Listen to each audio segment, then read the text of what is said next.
Baik, Assalamualaikum warahmatullahi wabarakatuh. Perkenalkan, nama saya Muhammad Sadam dengan NIM 64221070. Pada kesempatan kali ini saya akan menjelaskan langkah-langkah melakukan uji data, uji asumsi klasik, uji hipotesis, dan juga uji koefisiensi determinasi. Kita langsung aja ke langkah pertama. Saya akan melakukan uji kualitas data, yaitu uji validitas. Di sini kita lihat sudah ada hasil kuesioner ya, yang sudah saya copy dari Excel ke SPSS. Langsung saja kita ke langkah-langkahnya. Di sini kita klik analyze, terus kita pilih correlate, dan di sini kita klik yang variance. Lalu di kolom variabel ini kita pindahkan variabel X1 dulu dari pertanyaan 1 sampai total X1. Lalu kita pindahkan ke kanan ya, ke sebelah kanan. Lalu terus di correlate koefisien ini pastikan sudah tercentang di bagian persen. Terus di bawahnya pilih yang to failed, dan di bawahnya lagi centang di bagian flag signification correlation. Lalu setelah itu kita klik OK. Nah, di sini langsung keluar ya output dari hasil uji validitas X1-nya. Lalu untuk mengetahui valid atau tidaknya dari setiap instrumen pertanyaan X1, kita akan membandingkan nilai percent correlation ini dengan nilai table yang diperoleh dari jumlah sampel, yaitu sebanyak 150. Dapat dijelaskan ya, ini dengan dapat dijelaskan bahwa seluruh item pertanyaan X1 ini memiliki nilai R hitungnya lebih besar dari nilai R table-nya pada taraf signifikan 0,05. Lalu yang kemudian ini bisa dinyatakan valid. Lalu berikutnya kita lanjut untuk melakukan uji validitas pada variabel X2. Masih dengan cara yang sama, ini kita ke correlate dulu, lalu kita pilih bivariate. Yang variabel X1-nya kita pindahkan dulu ya. Ini biar cepat kita pakai CTRL-A, biar keblok semua elemen yang mau kita pindahkan. Lalu kita ganti dengan variabel X2, kita pindahkan ke kanan dari pertanyaan 1 sampai total X2-nya.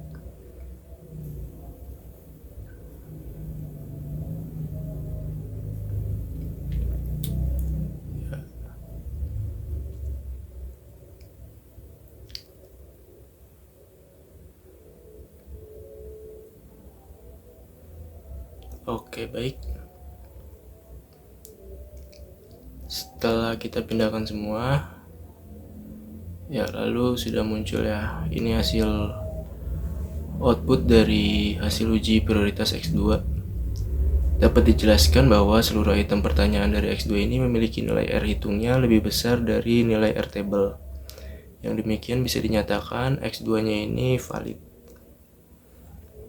Selanjutnya kita akan melakukan uji reliabilitas. Langkah pertama ini kita langsung aja kita klik analyze. Lalu di sini kita pilihnya yang scale. Terus reliability analysis di item ini kita pindahkan dulu semuanya ke kiri. Ya.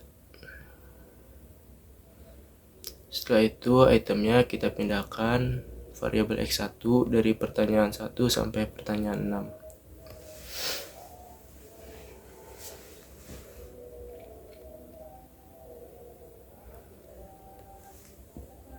6. Sampai pertanyaan 8 ini ya. Oke, setelah kita masukkan sampai pertanyaan 8, ini berikutnya kita klik yang statistik. Terus di kolom deskriptifnya ini kita centang yang scale if item delete, terus continue. Habis itu kita langsung aja klik OK. Oh ya, di modelnya ini pastiin sudah alpha ya.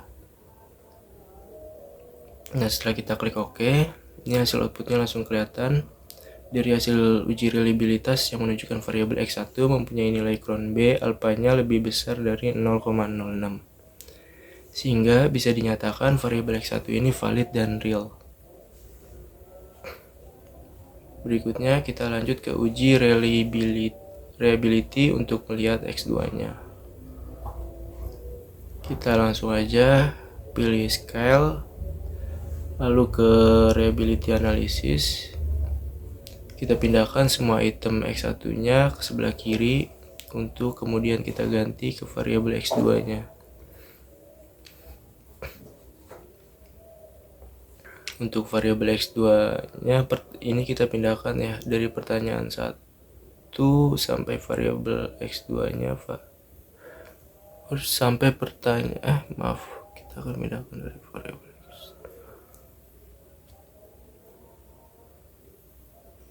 ini variabel X2-nya kita pindahkan ya ke sebelah kanan. Ini sampai ke pertanyaan 12 ya, kita pindahkan variabel X2-nya ke sebelah kanan. Nah, lalu setelah sudah dipindahkan semua, kita langsung klik OK. Nah, langsung keluar. Ini hasil output dari uji realitas yang menunjukkan variabel X2 ini mempunyai nilai Cron B alfanya lebih besar dari 0,06. Sehingga bisa dinyatakan variabel X2-nya ini valid dan real. Selanjutnya kita akan melakukan uji asumsi klasik, yaitu uji normalitas. Langsung saja kita klik analyze, kita pilih regression, lalu kita klik yang linear. Di kolom independen ini kita pindahkan variabel total Y, dan di independen ini kita pindahkan variabel total X1, X2, dan X3 ya. Nah, kita klik yang statistik, lalu centang di bagian collinearity diagnostik, lalu continue, kita klik plots, dan di sini pada tulisan resite ini kita pindahkan ke kolom Y di sebelah kanan, dan pada tulisan zipred kita pindahkan ke kolom X. Lalu di bagian standar desert residual plotnya ini kita centang dua-duanya ya. Yang histogram dan normal probability plot continue. Lalu lanjut ke save. Di residual standar desertnya ini kita centang, langsung continue dan kita klik OK. Nah, di sini kita bisa lihat ada kolom baru yaitu R1. Ini kita mau lakukan analis ya. Kita mau melakukan analis, ini kita ke parametric test. Kita pilih yang legalis dialog, lalu ke one sample KS, lalu di tes variabel di tes variabel list ini kita pindahkan hasil R1 yang tadi. Di sini kita pilih yang unstandardized, pindahkan ke kanan. Lalu kita klik OK. Nah, ini dia nih, kita keluar langsung one sample Kolmogorov-Smirnov test, dimana pada hasil uji normalitas dengan menggunakan metode Kolmogorov-Smirnov test ini didapat nilai signifikansi two-tailednya lebih besar dari 0,05, yang berarti dapat disimpulkan bahwa data berdistribusi normal. Kita lanjut akan melakukan uji multikolinearitas.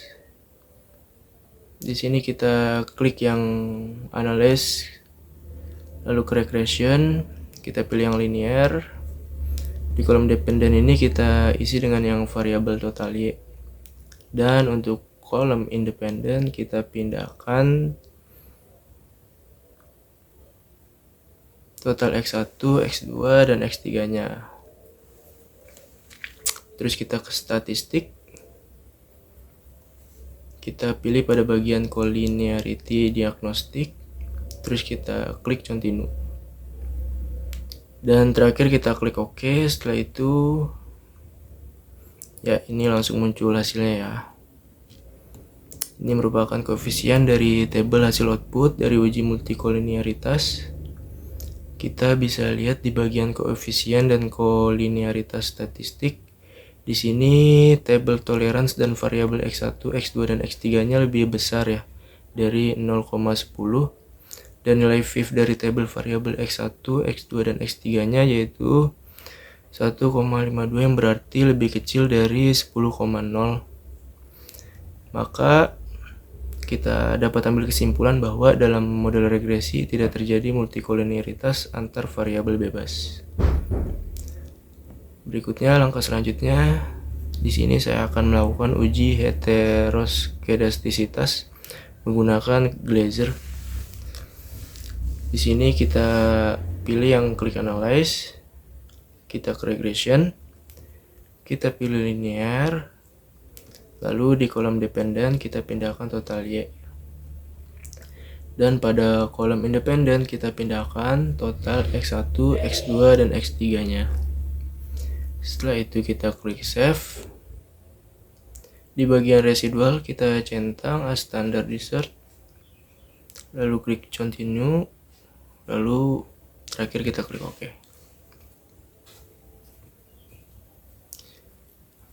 Berikutnya kita coba kembali lagi ke data view.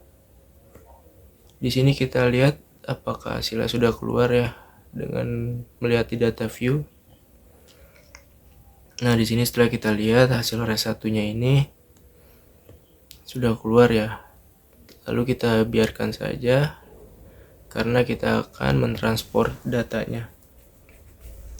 Langsung aja kita klik transform. Lalu kita pilih yang compute variable. Kita ketik di target ini variabel ABS res.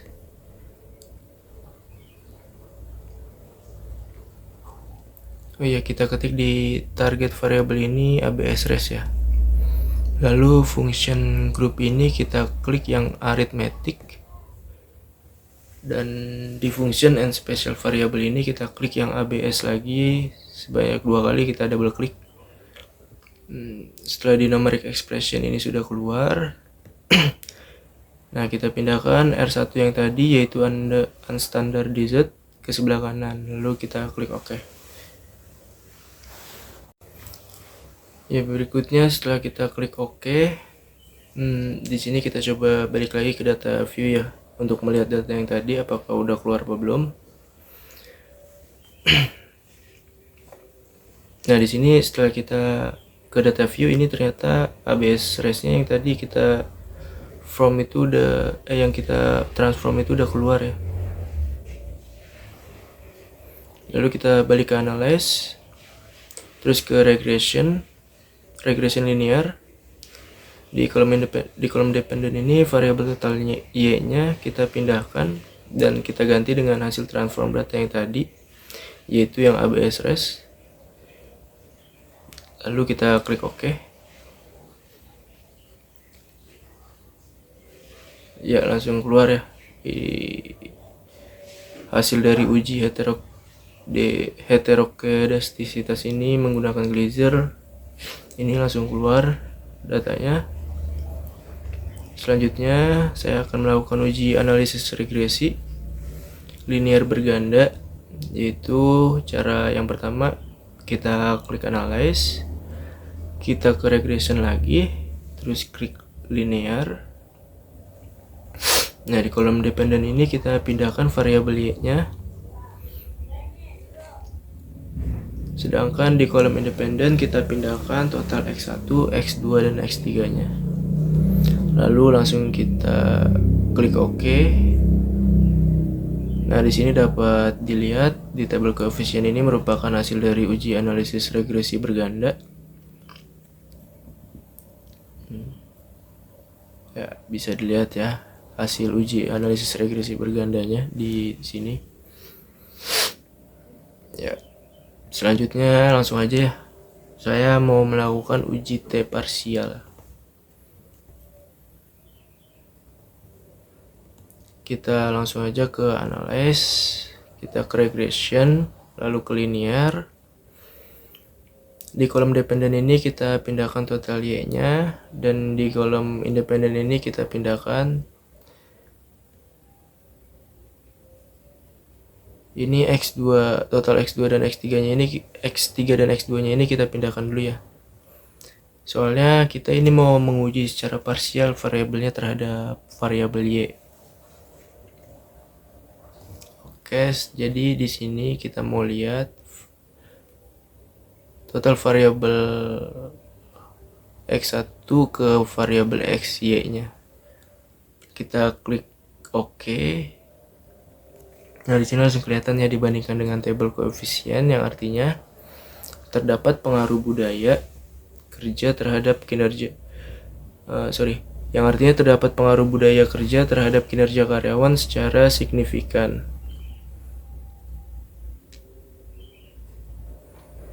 Sedangkan berdasarkan tabel koefisien X3 ini artinya terdapat pengaruh etos kerja terhadap kinerja karyawan secara signifikan.